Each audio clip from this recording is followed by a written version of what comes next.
जय श्री कृष्णा। आज मैं आपको इक्ष्वाकु वंश की एक और कहानी सुनाने जा रही हूँ।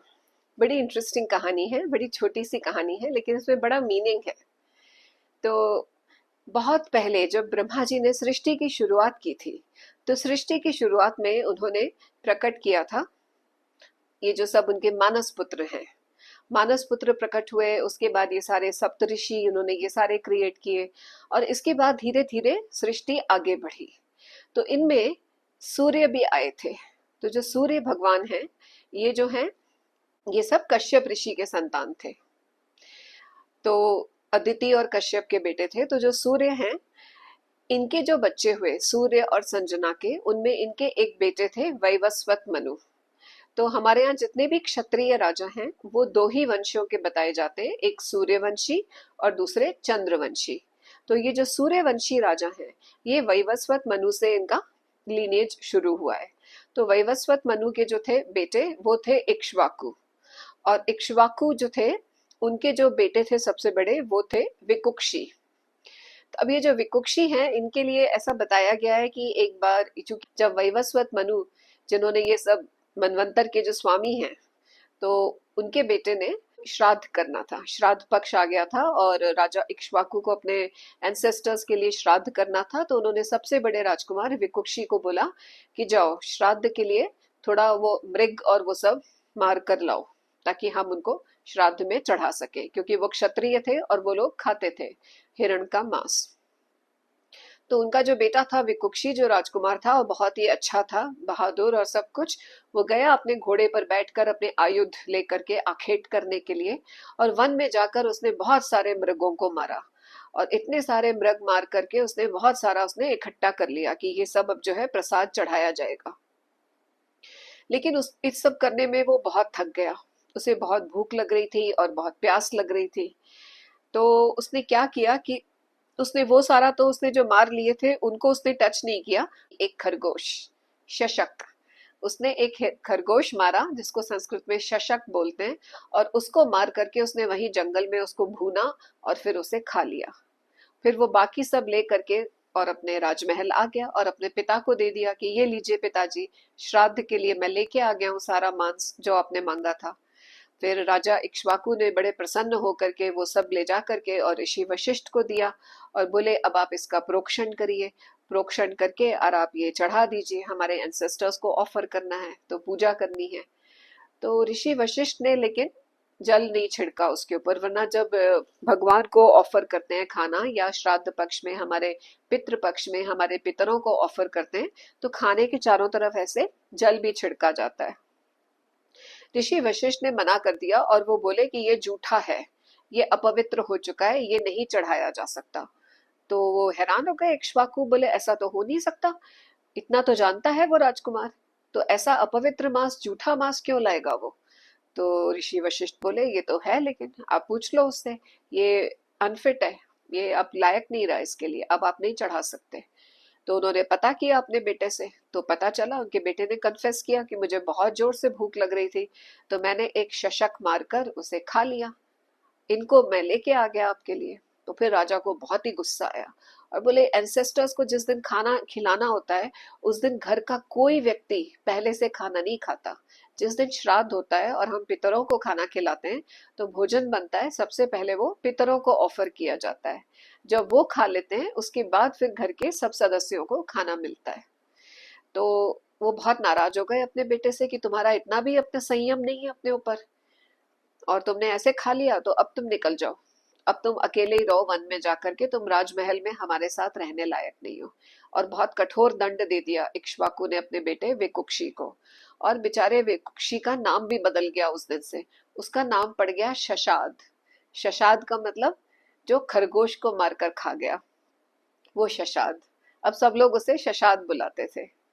फिर काफी समय बीता, और जब वो राजा इक्ष्वाकु वृद्ध हो गए, तो उन्होंने फिर ऋषि वशिष्ठ से ज्ञान योग लिया, उनसे दीक्षा ली, ज्ञान का जो है पूरा उन्होंने वो किया, और फिर वन में रह करके और उन्होंने अल्टीमेटली समाधि लगा ली, और परम जो है ईश्वर का जो लोक है उसको प्राप्त किया उन्होंने।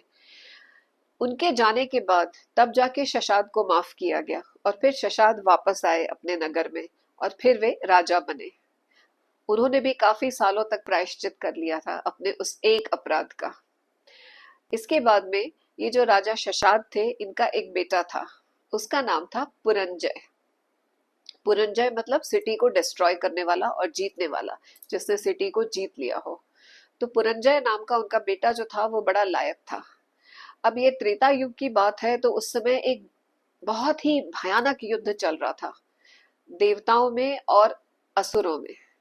तो जो देवता हैं वो एक तरफ थे, और असुर मतलब दैत्य और दानव दोनों, ये दोनों मिलकर के उन पर अटैक कर रहे थे। और देवता बड़ा असहाय महसूस करते थे, क्योंकि ये बड़ा भीषण युद्ध कर रहे थे ये लोग। तो भगवान विष्णु के पास जाकर के देवताओं ने प्रार्थना करी कि हम थोड़ा सा मतलब वीक पड़ रहे हैं, भगवान हमारी थोड़ी हेल्प करिए, वी नीड योर हेल्प। तो विष्णु भगवान ने कहा ठीक है, तुम एक काम करो कि तुम शशांक के पुत्र पुरंजय, जो अब राजा बन चुका है, पुरंजय को जाकर के तुम बोलो कि वो तुम्हारा फ्रेंड बन जाए और तुम्हारा एलाई बन जाए। उस समय भी एलाइज होते थे, आपको जरूरत पड़ती थी एलाइज की दुश्मनों के खिलाफ। तो हालांकि वो इंसान है, वो देव नहीं है, पर वो बहुत शक्तिशाली है, उसके पुण्य कर्म बहुत हैं, और मैं स्वयं उसके अंदर अपनी शक्ति स्थापित करूंगा, और फिर तुम्हें युद्ध में विजय जरूर मिलेगी। तो जो सारे जो देवता थे, इंद्रादि देवता, वो सब गए, और वो वहां पे गए राजा पुरंजय के पास, और उनसे जाके उन्होंने प्रार्थना करी कि हम चाहते हैं कि आप हमसे ये कर लें, ये मैत्री संबंध, और हमारे साथ इस युद्ध में भाग लें दैत्यों और दानवों के खिलाफ।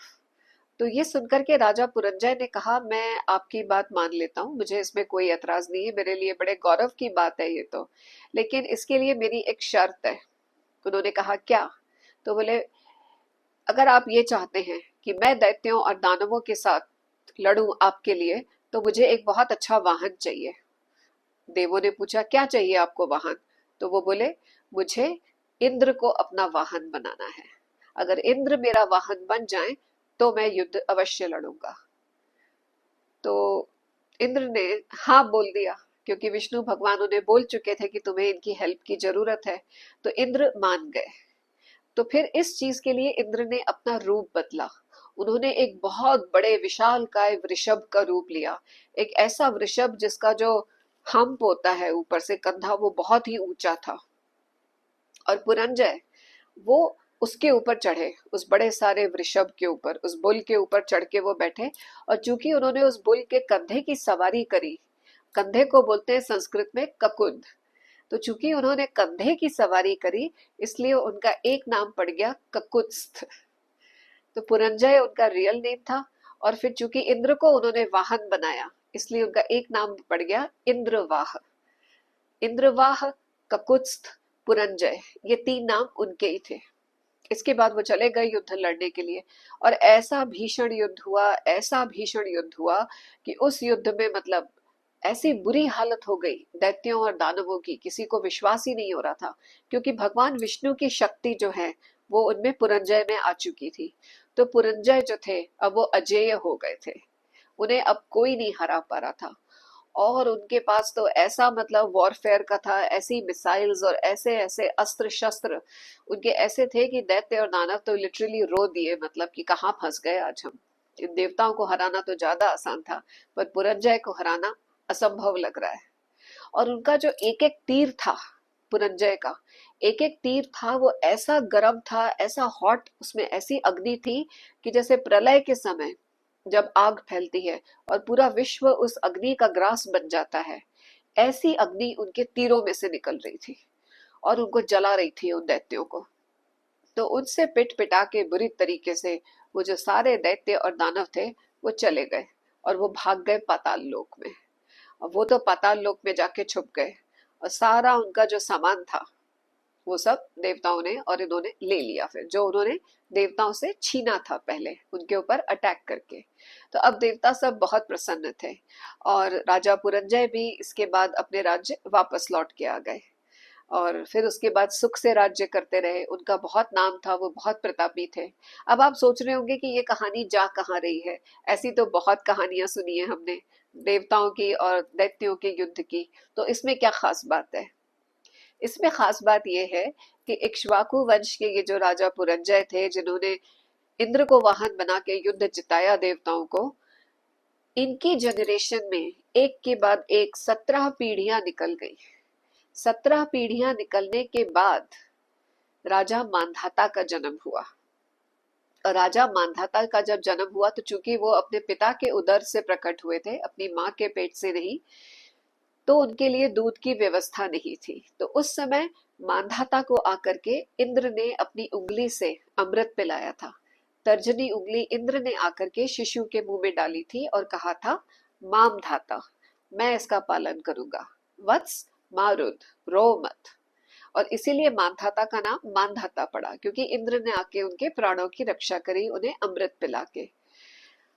तो आप इसमें ये देखिए कि कर्म का कैसा कैसा फल चलता है। हम सुनते हैं ना कि अगर घर के बड़े बूढ़ों ने बहुत पुण्य किए होते हैं तो आने वाली उनकी पीढ़ियां उसका सुख भोगती हैं, और अगर उन्होंने बुरे कर्म किए होते हैं तो आने वाली पीढ़ियों को उसका भी दुख भोगना पड़ता है।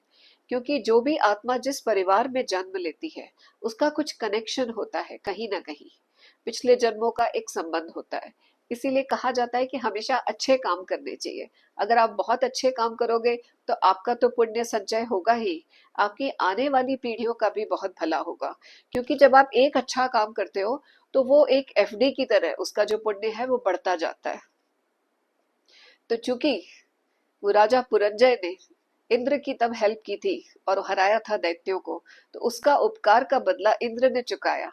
17 पीढ़ी बाद जब आवश्यकता पड़ी तब भी उनके पुण्यों का प्रभाव चल रहा था।